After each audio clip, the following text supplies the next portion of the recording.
Shavua Tov, Agutevoch. Tonight I'm going to read story number 61 of the Shivchei of Shem Tov, the earliest source of compiled stories of the Baal Shem Tov, and not only the earliest, but probably the most trustworthy, following direct testimonies of those who were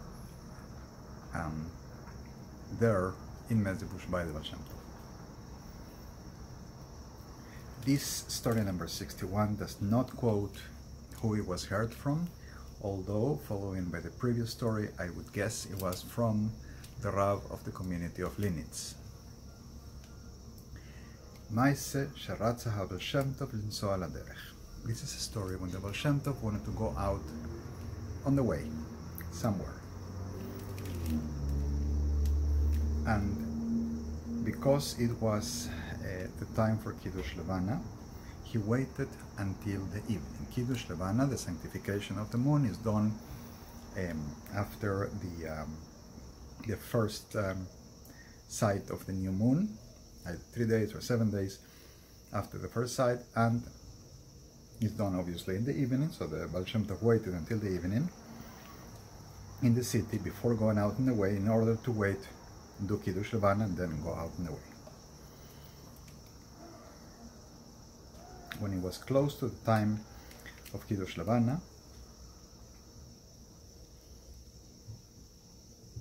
the Baal Shem Tov go with one of his chaverim, one of his friends, I guess one of the Hasidim,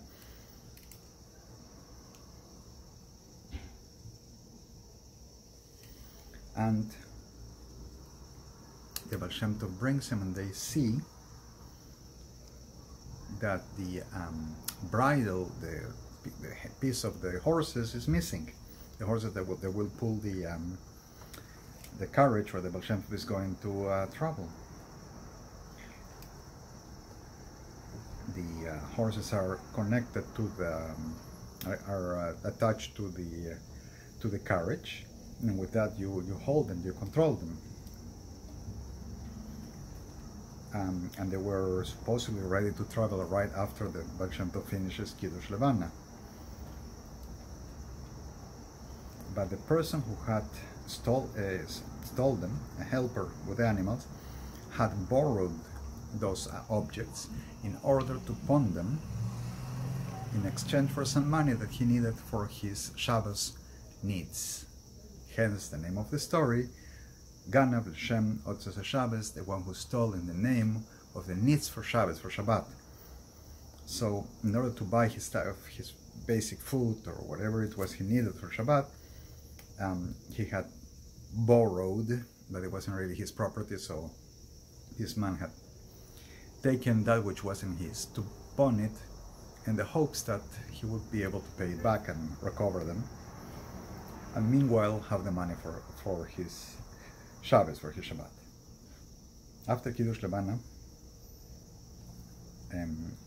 the Gabbai of the Baal Shem Tov began to yell, "Who stole the horse's bridle, the headpiece? Who stole this? Who stole it?" The Baal Shem Tov told him, "Don't scream.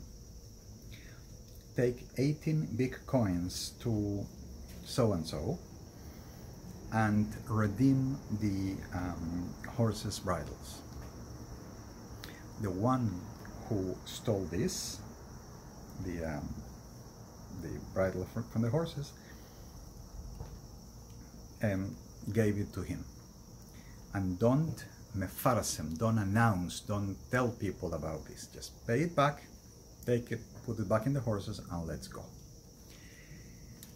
That's the story, and my sense is the Baal Shem Tov, even though the person did something he shouldn't do, he was doing it in the name of his need for Shabbos. The Baal Shem Tov gave him a tzedakah.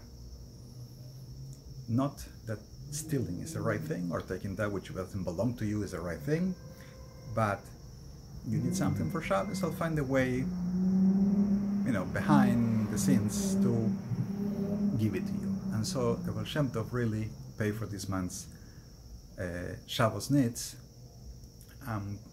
covering up for him, but allowing him to have what he needed for Shabbos, and then going promptly on the way as the Baal Shem Tov saw necessary. And that's my take on the story number 61. Shavua Tov, a gute Woche.